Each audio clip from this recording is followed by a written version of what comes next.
Hi, and welcome to the X22 Report. My name is Dave, and this is episode 414, and today's date is July 12th, 2014, and the title of this episode is The Current Economic Collapse News Brief for this Saturday. Before I get started, I just wanted to make a couple announcements.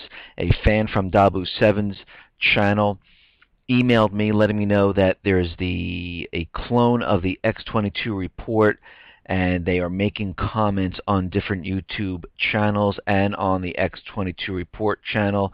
It is not me making these comments. If you see this, click on the username X22 Report. If it doesn't bring you back to the channel with all the videos that I produced and it's blank, then you know it is another person looking and cloning the X22 Report. They're using the artwork and everything.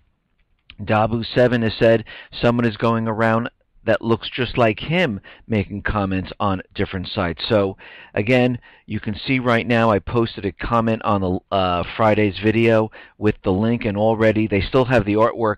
Last I checked, they still have the artwork up there, but they changed the name from X22 Report to Memphis. So they're quickly changing the names and maneuvering, and it looks like this is just another tactic to try to discredit all the alternative media sites here.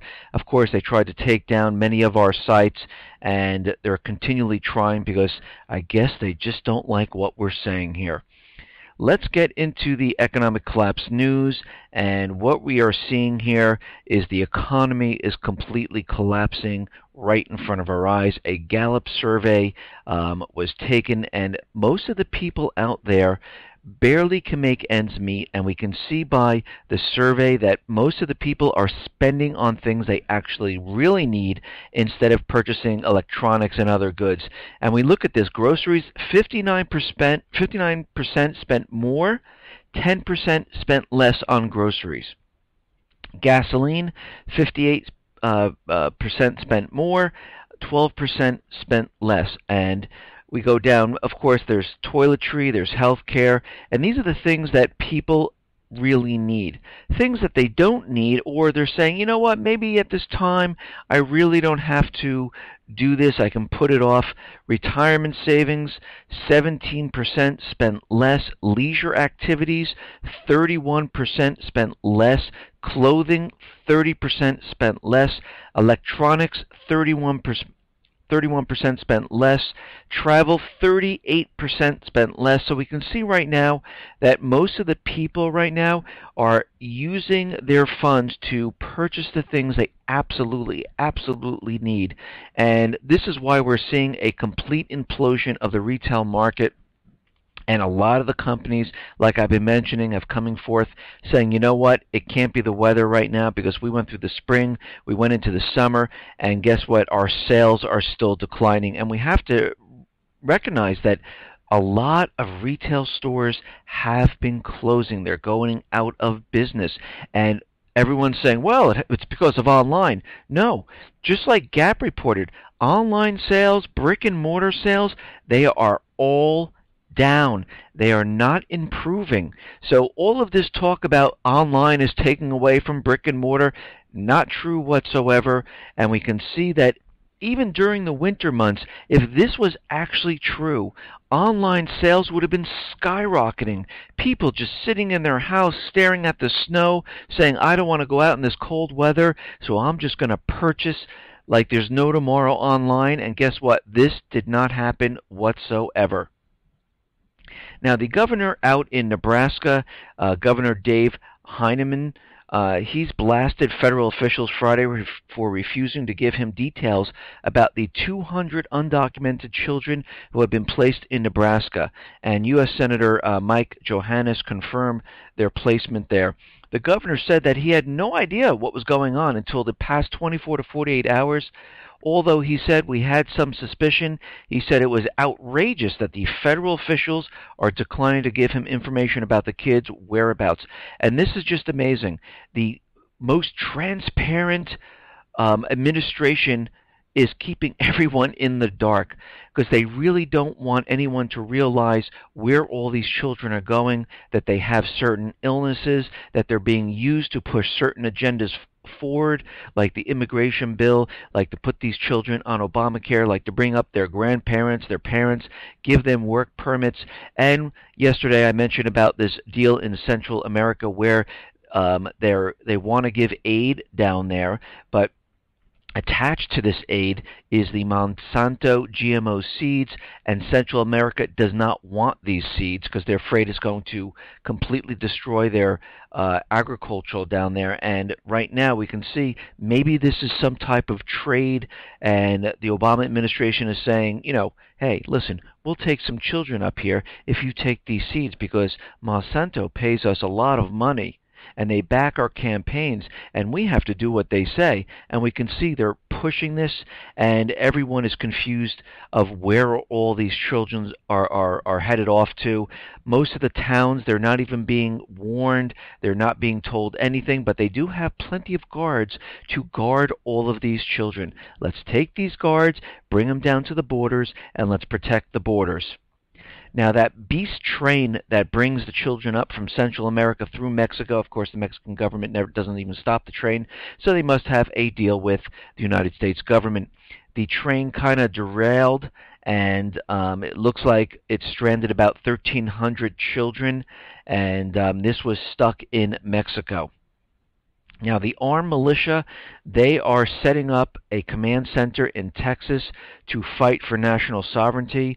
A militia has set up a command center south of San Antonio to prepare for what they say is a mission to protect the United States from the influx of illegal immigrants. We have patriots all across the country who are willing to sacrifice their time, their monies, even quit their jobs to come down and fight for freedom, liberty, and the national sovereignty. Customs and Border Protection said in a statement that it does not endorse or support any private group or organization from taking matters into their own hands, as it could have disastrous personal and public safety consequences. The CBP appreciates the efforts of concerned citizens as they act as our eyes and ears. Securing our nation's borders can be very dangerous. Interacting with drug dealers, the children coming over, the terrorists, and having to fight them off can be very, very dangerous.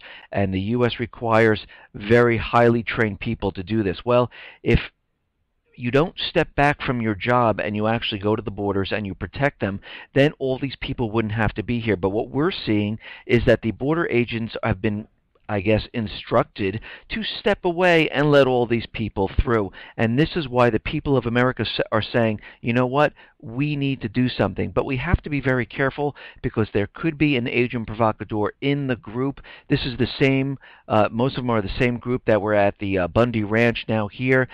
And you can see they might be set up where we could see an agent provocateur shooting someone coming across the border, and then all of a sudden we see the United States government come down hard on these the militia people, and we can see how they can completely set all of this up.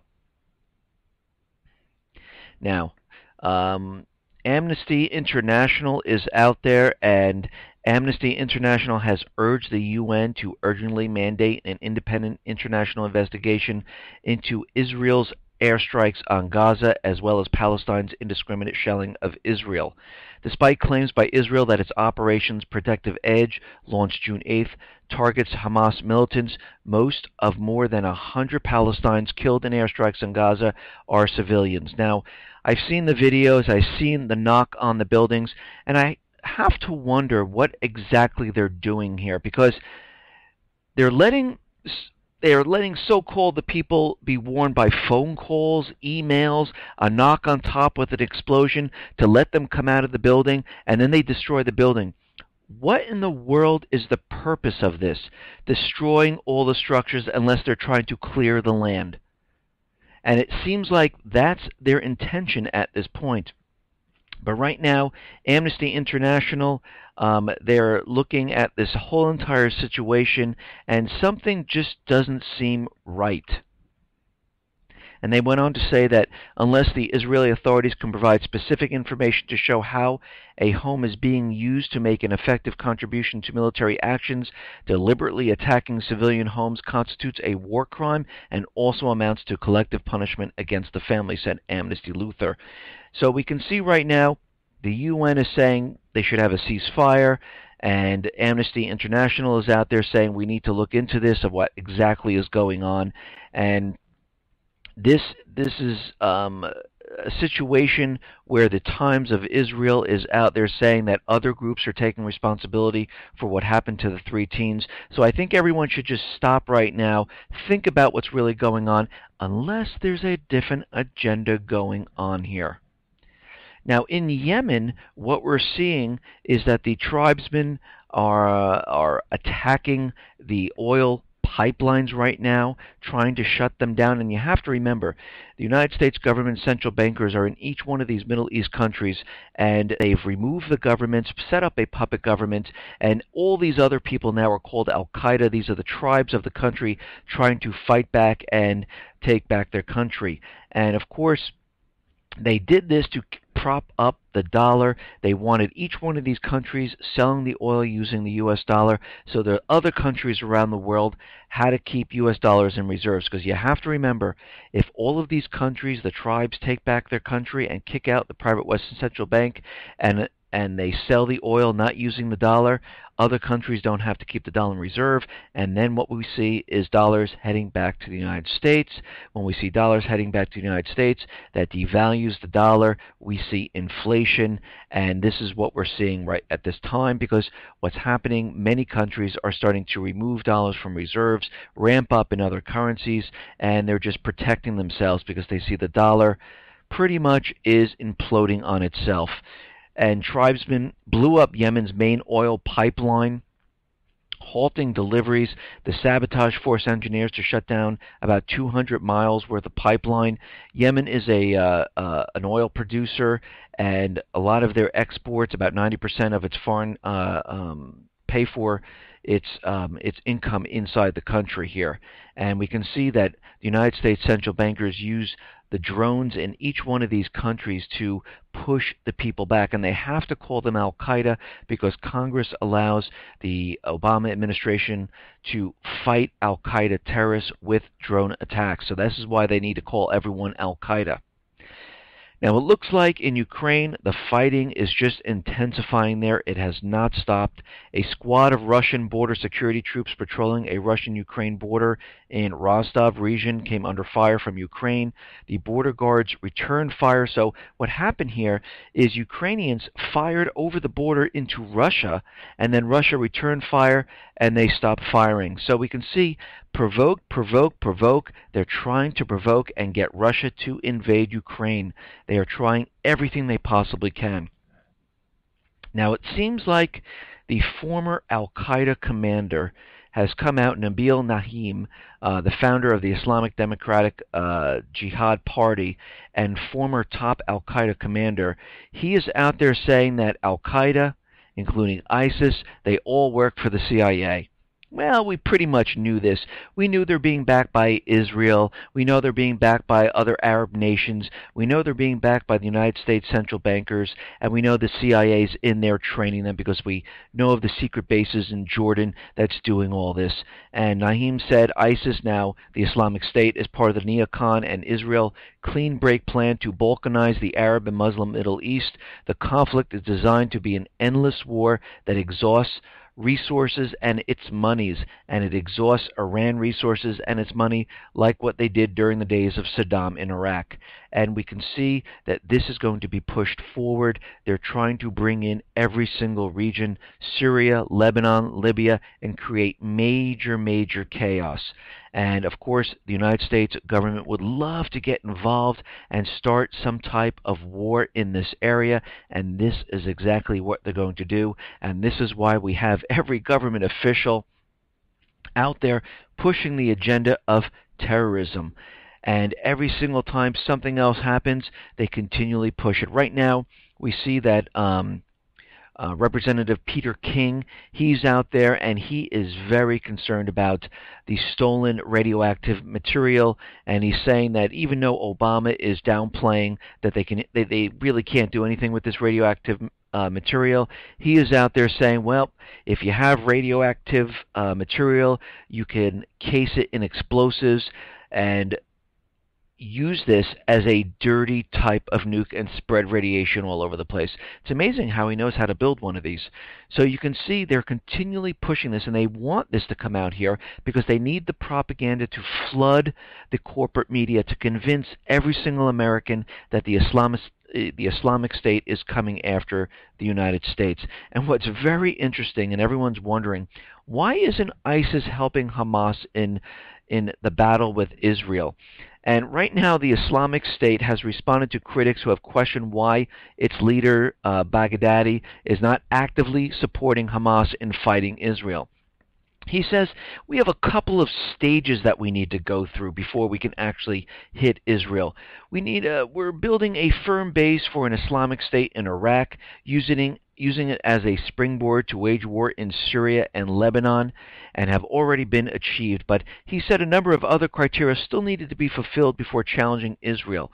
Basically what he's saying is that they need to weaken politically and economically the United States first, as well as the U.S. interests in other countries.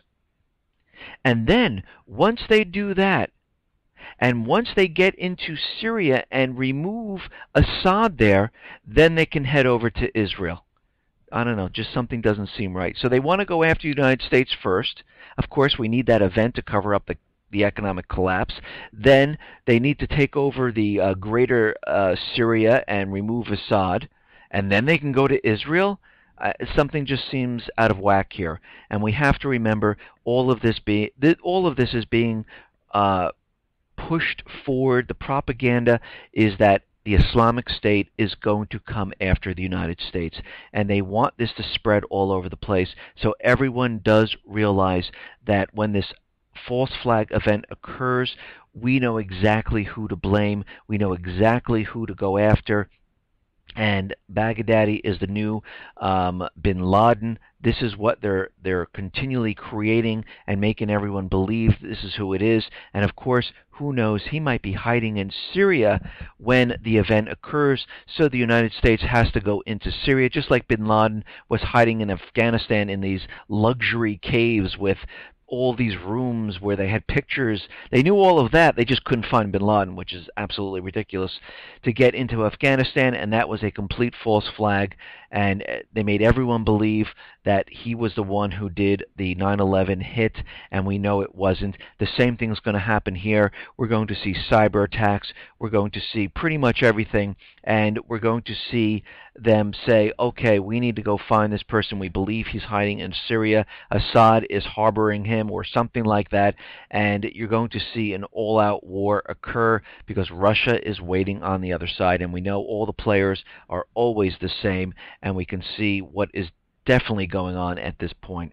Listen, everyone, thanks a lot for listening. Be well, be safe, and especially be prepared. Thanks a lot.